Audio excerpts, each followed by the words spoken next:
Hey everyone, today we've got a 3rd gen ECU and we're going to do some more wiring.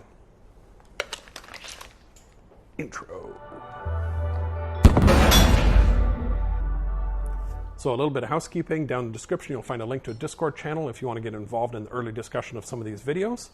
And also there's a link to buy some t-shirts if you want to wear the Frankenstein Motorworks logo. That brings us to this 3rd gen Sienna. So why the 3rd gen Sienna? Well, frankly, the RAV4 stuff's been getting a little expensive, especially on the core charge.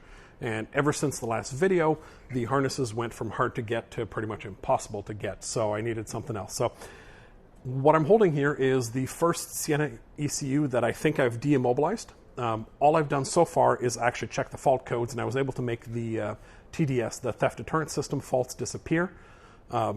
And not just by deleting the codes, but by actually modifying the unit so that it wouldn't think it has a theft deterrent system anymore. So in the past, that's the kind of thing that has worked. I need to actually test this out. So what that means is we're going to test fire an engine on this, but the pinout on this, despite the fact that it looks just like the RAV4 ECU, is completely different. But that ends up being a good thing because the Sienna harness that we've got here is actually very available. Even on eBay, so you don't even have to go to carpart.com or anything like that or go to local junkyards. You can get these for about $200 all day long. So that's wonderful. Now, of course, I'm sure as this video is released, they'll get a little bit rarer, but there's so many Siennas out there that hopefully the stock will resupply. The other thing is, the last video, really the video was intended to be an overview video, and the main product of that was the PDF, and you could look at the PDF and rewire your car. Now, the feedback I got from that video is that's really not what a lot of you guys are looking for. So I'm going to do what I think is going to be 2 videos to get some of this wiring done on this and then install it on an engine, probably on the bench, and test fire it.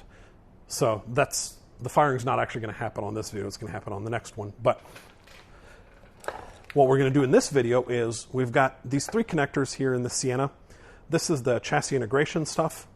And actually, let's bring you in a little bit closer. So what we have here is the Sienna's chassis integration connections. And as we discussed before, obviously this harness actually served to run an engine before, so we don't have to worry about too much about what's in the harness. We just need to connect these wires and our engine will run. Now, I went one step further. I made this documentation, which is available in the description. And what this covers is there's this connector pair here. It's actually out of the dashboard of a Highlander, but that doesn't really matter. The thing that does matter is it's a mating connection, and the 2 sizes of terminals that are on here are available on here in the right quantity.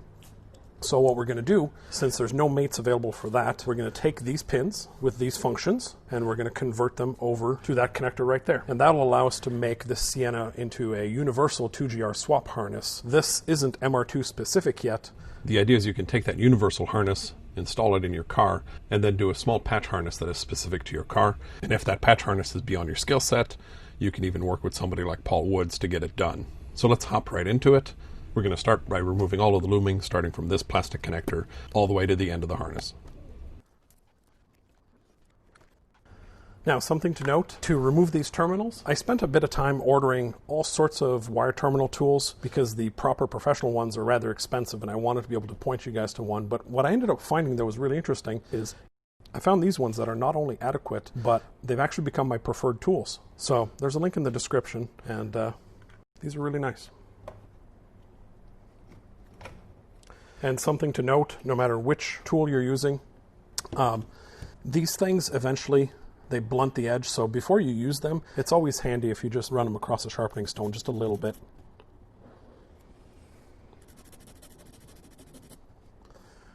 Just helps make that edge nice and crisp, and they tend to grip a little bit better and you don't mangle the connectors that way. So let's open up all the locks before we get started. And then it's simply a question of walking right down these instructions. I'm going to go by connector on the order. Now, the other thing to note, these images up here show you the pin positions. The one on the left here is this one, and they're all labeled with the wires. Well, here, let's do it with this one. The labeling is this way. So the top left up here is pin 1, not the other way around. And that's important since all the connectors here are symmetrical. So we're going to start with BA2. We're just going to work our way down the list. We've got pin 1 is AFR power, and I included the wire colors right here to make it easier for you to tell that there's nothing going on wrong at the time. And AFR power goes to pin 4. Oil pressure switch, yellow wire, position 4. Goes to oil pressure switch, position 10. Drive-by wire, blue, goes to position 6. 18 is a ground. It's this brown wire right here.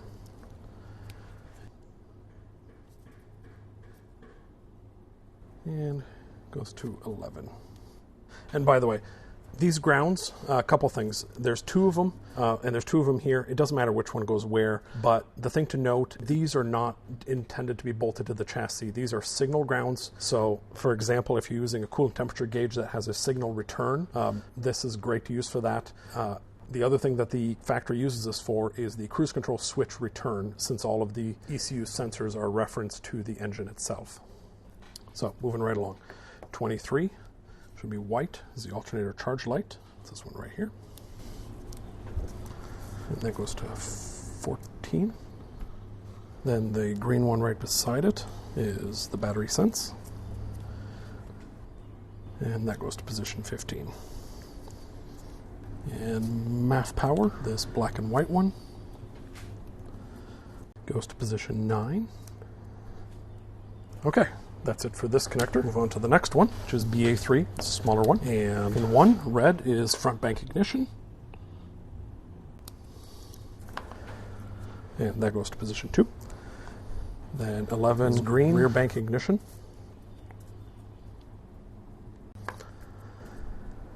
And that goes to position 3. Blue is the magnetic clutch for the air conditioning, position 12. And that goes to position 18. Down here. And then 18 is a ground, brown right here.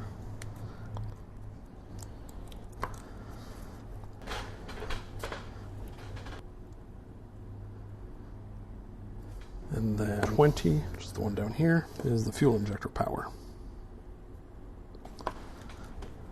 And that goes to position 1.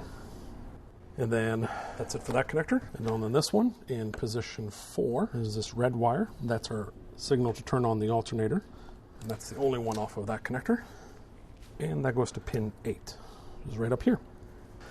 So at this point, if you didn't want to strip the harness down, you could just do these 2 last things down here, tape this back up, and just leave these dangle. You're perfectly fine. But we're going to clean this up a bit more. So what we've got here is the box that gets bolted to the side of the engine, and then we've got these 3 looms that are coming out. One goes to the automatic transmission and its controller, the other one goes to chassis integration, and the other one goes to the ECU and also the MAF lead. All of the loom covering and the cover for this box we're going to remove so that we can work on the wiring harness.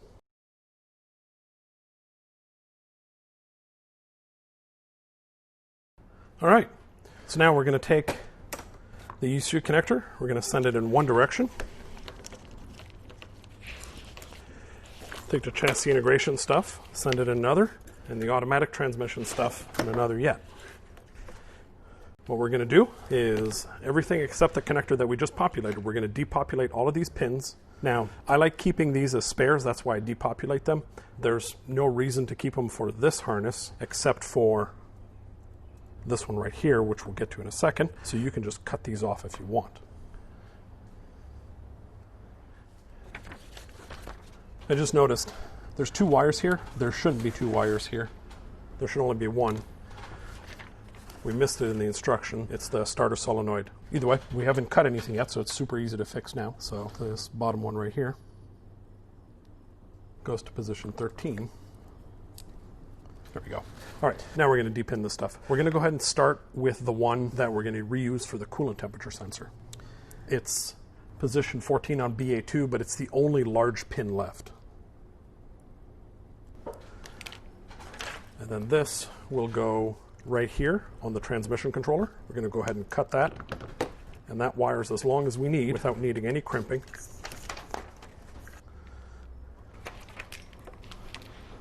So if this is going into a first or a second gen, you'll see this position 12 is coolant temp optional, and we're going to put that in. All right, let's finish depinning the other ones. So at this point, all of these wires that aren't connected to anything need to get shaken out of the harness, and will end up either the transmission stuff near the ECU or near this bundle right here. And we're not going to cut anything right now. We're just going to find the directions for everything. So just take these one at a time and figure out where they go.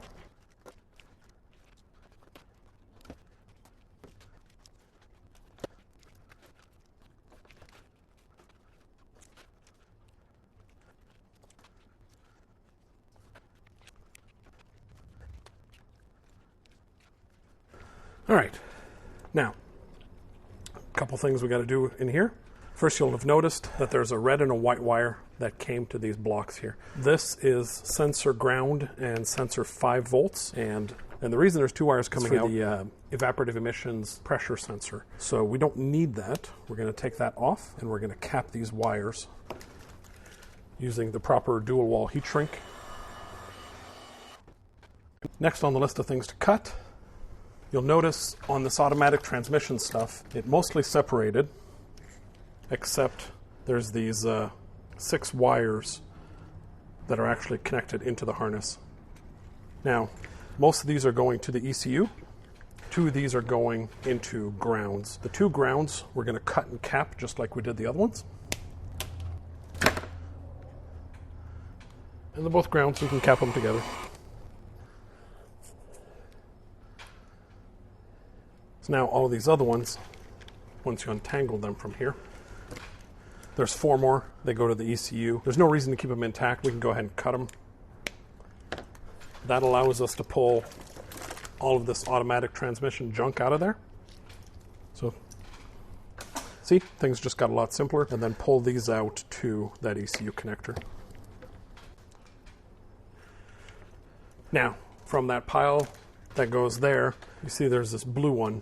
This is the alternator load signal, and it splits off to the transmission controller. So we still need that to go to the ECU, but we don't need it to go there anymore. So we're going to cut that and cap that wire in the same way. And by the way, these are just snap ring pliers, but they've got nice rounded curves there, and I'm just using it to close off the heat shrink.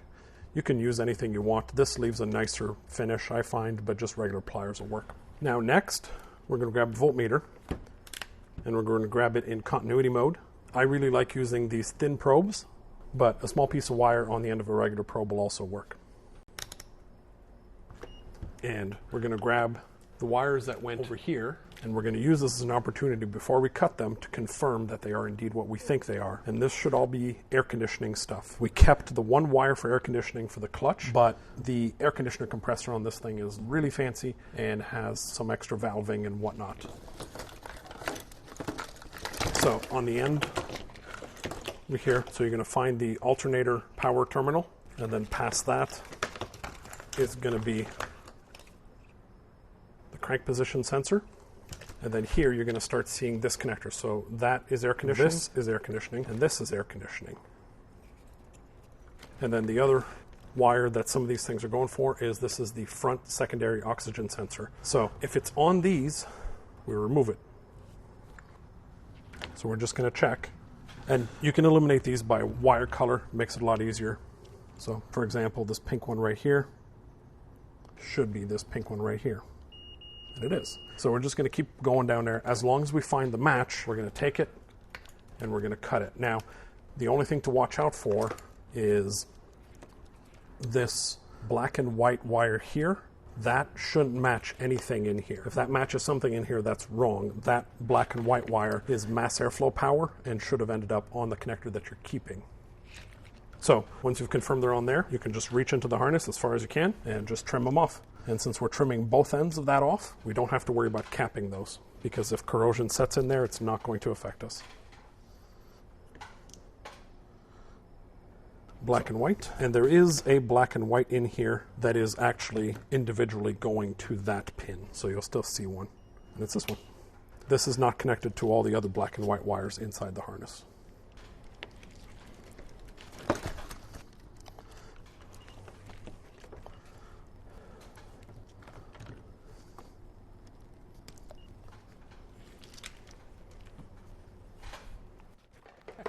So now that we've disconnected everything from there, let's clean these connectors off the harness. And by the way, this is the part number for this harness, and the 08150 also works. The difference between the 08150 and 160 is this leg right here. The oil pressure switch on the 160, this has an oil cooler on it, so the switch is at a different position. It's on the right side of the engine instead of on the front side of the engine, so it's a little bit longer. So if you have an oil cooler engine and you start with a 150 harness, you might need to extend this a little bit.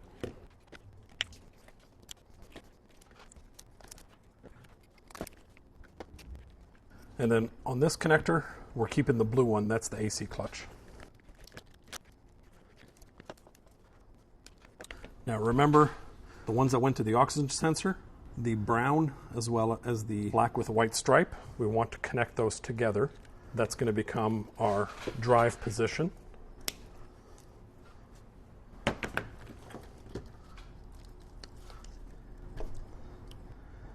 And keep in mind, if this fails, your car is not going to be immobilized. If this fails, your throttle response is just going to be slightly worse. This will still get you home. It'll throw a fault code, but don't stress too much about this crimp.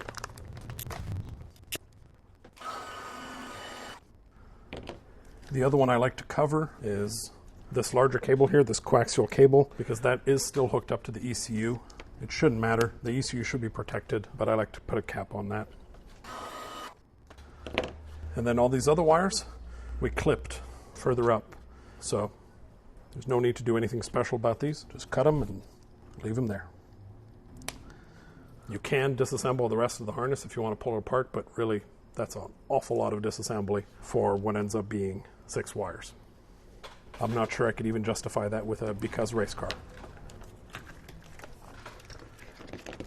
So at this point, we just need a bit of wire loom. Oh, you're going to want to put whatever connector you want on this AC thing. This is going to end up in the Spider, and we'll probably not have AC, at least not on day one. So I'm also going to cap this one.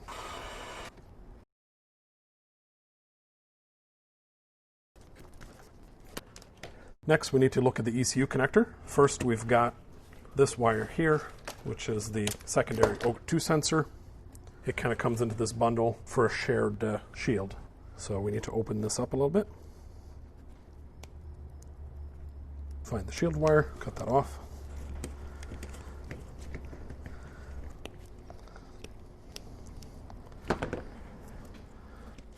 Bring this out also as a wire we need to disconnect.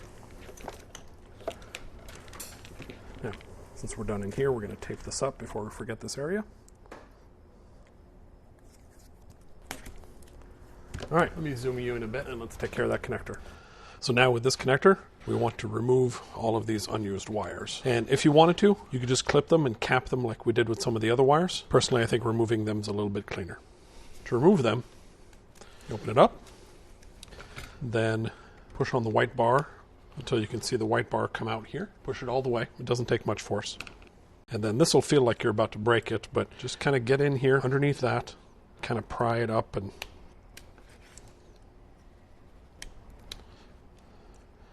kind of got to work your way in there a little bit to take that whole top cover. It'll be obvious here in a second. And there you go. Now, technically, there's little holes right beside each pin that you can use to release, but you're wasting your time trying that. So it's just a question of grabbing one wire at a time. You can push on it back and forth to see which pin it is and release it. If it doesn't come out, this white bar here is probably not slid out all the way.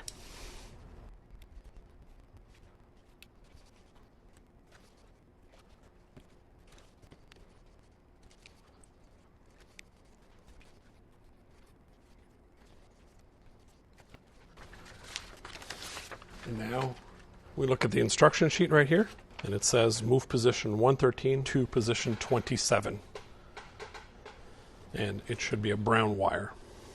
So again, from the connector side, 113 is this one right here. Fourth wire in, and sure enough, it is brown.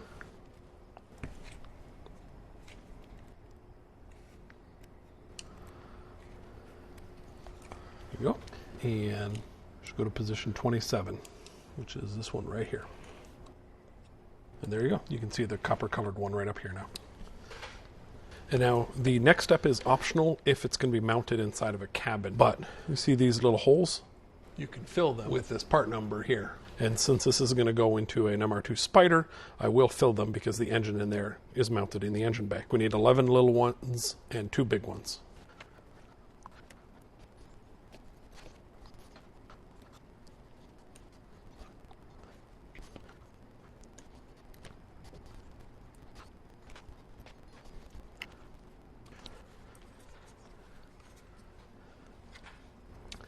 All right, and simply put this cover back on.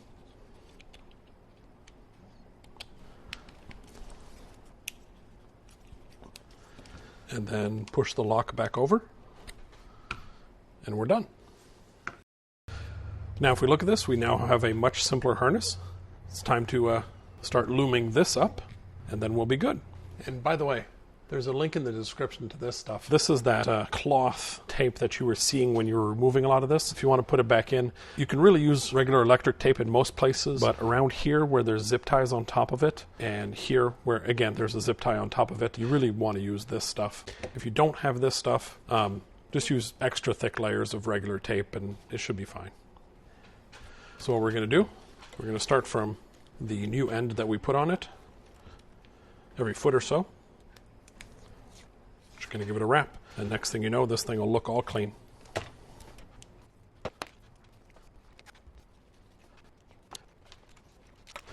Now, as I was saying a second ago, where it enters into there, be a little generous on the tape, because we're going to put a zip tie on that.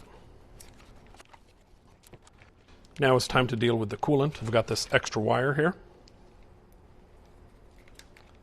We're going to bring that together, and in the factory, it went with the chassis connection. Now, I split it off intentionally because the chassis connection in the MR2 is going backwards. In the original application, it was going forward. So this was getting it closer to the coolant, which is about here.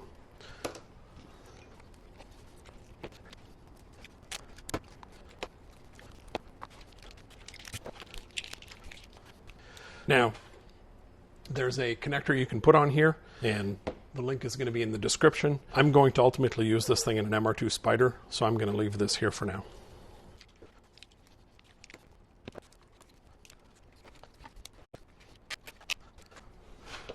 All right. And we want this area here to carry any slack we have, so we always start taping at the part where we don't want the slack.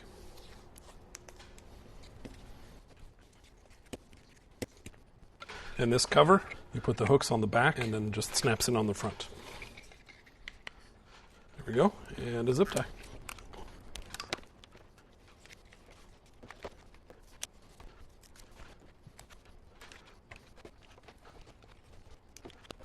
And another zip tie. Now the cover can go back on. There you go. Now we need loom over this branch. And you can see as long as you get the order of things right, everything kind of cleans up on its own. And there it is. We still have to loom this branch, but I'm not going to do that until it's in the car because I'm not 100% sure what the routing looks like. And that's really easy to just get in the car, tape everything up, and figure out where it needs to go, add some loom. So there it is. It's a converted 2GR harness. And my goal is that we can take this connector here and we can make it a bit of a standard in the swap community and just make this easier, right? Now, you know, there's one crimp here, and frankly, if that crimp fails, your engine doesn't actually fail. You just get throttle response that isn't as good. And hopefully I can even eliminate that in the software at some point. And really, this is all you need. So this should be able to be integrated easily into Mark 1, Mark 2, and Mark 3 MR2s, as well as the, you know, the Celica guys that bug me every once in a while and whatnot. So hopefully this can become kind of a unofficial standard in the community. They made so many Siennas that we should be able to get plenty of these for some long time to come now. So yeah, so next video, I'm going to use this harness, and I'm going to use that ECU I showed you earlier, and I'm going to bench fire a 2GR engine just to confirm that the immobilizer system is actually disabled. And once that's the case, then I'll transfer the tune over that I did on the RAV4 and the Highlander ECU onto it, and it'll go up on the store. I'm also going to work with my wiring guy to make the pigtail mate of this available on the store. Once that does become available, you'll be able to see a link to it right here in a card. And yeah, now the rest of the harness, there's still some complication to building the rest of the harness, but somebody like Paul Woods can help you build the rest of the harness. And now, if you do this part, you don't have to ship him this anymore. He can just do the hard part without having, you know, $100 of inbound shipping costs. So that's all I've got for today. We'll talk to you guys later, and we'll see you in Engine Fire next time.